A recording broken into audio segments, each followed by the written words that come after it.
Hello दोस्तों, तो अभी हम लोग देखेंगे ऊप और पीओपी में कुछ डिफरेंसेस। ऊप मतलब ऑब्जेक्ट ओरिएंटेड प्रोग्रामिंग और पीओपी मतलब प्रोसीजरल ओरिएंटेड प्रोग्रामिंग। दोनों में क्या करेंगे, कुछ डिफरेंसेस देख लेंगे।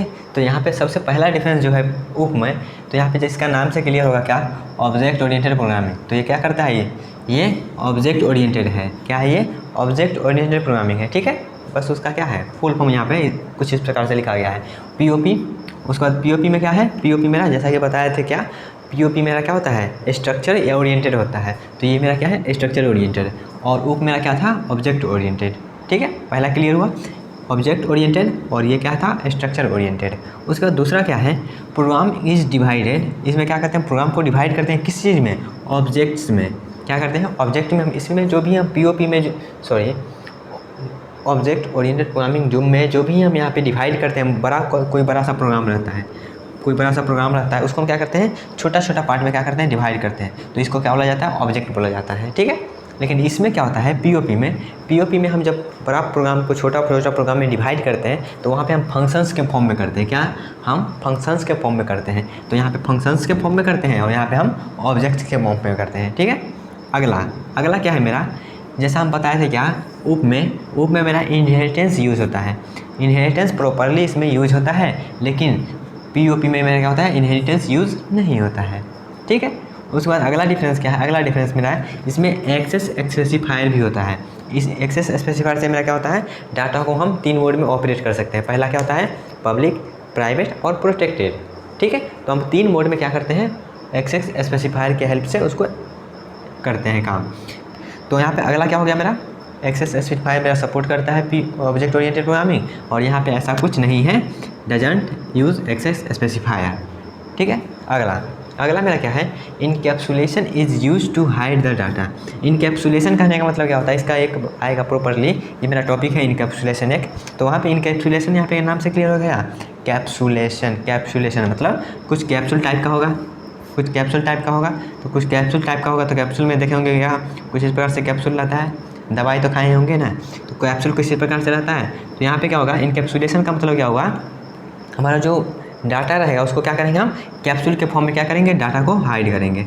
मतलब जो फंक्शन रहेगा सिर्फ इसी को ये एक्सेस कर पाएगा, अगला फंक्शन इसको नहीं एक्सेस कराएगा, या अगला फंक्शन के लिए क्या रहेगा, हाइड रहेगा। ठीक है, तो वही मेरा इनकैप्सुलेशन मेरा ऑब्जेक्ट ओरिएंटेड प्रोग्रामिंग सपोर्ट करता है, और यहाँ पे मेरा कोई डाटा हाइडिंग नहीं होता है। तो कोई डाटा हाइडिंग नहीं होता है तो इनकैप्सुलेशन का भी कंसेप्ट नहीं होता है। ठीक है, अगला आगे मेरा क्या है, concept of virtual function. Virtual function भी मेरा सब्जेक्ट में है, बस अभी इतना जान लीजिए। ऑब्जेक्ट ओरिएंटेड मेरा प्रोग्रामिंग जो होता है, वर्चुअल फंक्शन क्या करता है, कंसेप्ट को यूज़ करता है। लेकिन यहाँ पर कोई वर्चुअल फंक्शन जैसा कुछ नहीं होता कंसेप्ट पीओपी में, प्रोसीजरल ओरिएंटेड प्रोग्रामिंग में। और ये क्या होता है, object oriented programming bottom to up यहाँ पे जाता है। बॉटम टू अप मतलब नीचे से ऊपर जाता है। ठीक है, और यहाँ पे पीओपी मेरा क्या होता है, टॉप टू डाउन मतलब ऊपर से नीचे। और यहाँ पे देखिएगा और क्या है, ऑब्जेक्ट ओरिएंटेड प्रोग्रामिंग का आप एग्जांपल जानते होंगे क्या, C++, जो अभी हम कर रहे हैं object oriented programming using C++। तो C++ में क्या है, सपोर्ट करता है ऊप, उसके बाद जावा भी सपोर्ट करता है। ठीक है, उसके बाद यहाँ पे पीओपी का कुछ एग्जांपल है, जैसे आप सी लैंग्वेज पढ़े होंगे। तो सी लैंग्वेज मेरा क्या है, सी लैंग्वेज मेरा प्रोसीजरल ओरिएंटेड प्रोग्रामिंग मतलब स्ट्रक्चर ओरिएंटेड प्रोग्रामिंग बोल सकते हैं उसको। एक पास्कल भी एक लैंग्वेज होता है, वो भी मेरा क्या होता है, प्रोसीजरल ओरिएंटेड प्रोग्रामिंग या फिर स्ट्रक्चर ओरिएंटेड प्रोग्रामिंग होता है। ठीक है, तो यहाँ पे एक हम बार समराइज करते हैं क्या, ऑब्जेक्ट ओरिएंटेड प्रोग्रामिंग मेरा क्या है, ऑब्जेक्ट को यूज़ करता है, पीओपी मेरा स्ट्रक्चर को यूज़ करता है। उसका ऊप मेरा क्या करता है, ये प्रोग्राम को जो डिवाइड करता है स्मॉलर पार्ट में उसको ऑब्जेक्ट बोलते हैं, और पीओपी जो स्मॉलर पार्ट में डिवाइड करते हैं उसको हम फंक्शंस बोलते हैं। इनहेरिटेंस यूज़ करता है ऊप, और पीओपी मेरा इनहेरिटेंस यूज़ नहीं करता है।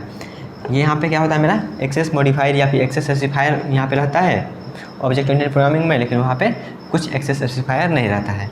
उसके बाद क्या है, इनकैप्सुलेशन क्या करता है, यहाँ पे डाटा को हाइड करता है ऑब्जेक्ट ओरिएंटेड प्रोग्रामिंग में, लेकिन यहाँ पे कोई डाटा हाइडिंग का कंसेप्ट नहीं होता है। उसका क्या है, यहाँ पे वर्चुअल फंक्शन का कंसेप्ट होता है, यहाँ पे वर्चुअल फंक्शन का कंसेप्ट नहीं होता है। ठीक है, लिखने को तो बहुत सारा चीज़ लिख सकते हैं, यहाँ पे हम एक आइडिया दिए हैं जो इस प्रकार से लिख सकते हैं। यहाँ पे ऊप में बहुत सारा कंसेप्ट होता है जो इसमें नहीं है, उसको भी लिख सकते हैं आप टॉपिक बाई टॉपिक करके। ठीक है, ये मेरा bottom to up approach follow करता है, ये मेरा क्या होता है, टॉप टू डाउन अप्रोच को फॉलो करता है। इसका लैंग्वेज, इसका जो मेरा ऑब्जेक्ट ओरिएंटेड प्रोग्रामिंग का जो मेरा एग्जाम्पल है C++ और जावा, और भी है, बस यहाँ पे हम 2 एग्जाम्पल लिए हैं। और यहाँ पे पीओपी में क्या है मेरा, सी लैंग्वेज और पास्कल। ठीक है, तो आई होप आपको ये समझ में आया डिफरेंस क्या हुआ। क्या है नहीं है। अब आगे क्या करेंगे, अब आगे और भी इसमें आगे बढ़ते रहेंगे और जानते रहेंगे अलग अलग थियोटिकल और प्रैक्टिकल कंसेप्ट। ओके गाइस, तो आई होप आपको ये सब समझ में आया होगा। तो गाइस मिलते हैं नेक्स्ट वीडियो में, तब तक के लिए bye bye, tata, take care, all the best guys.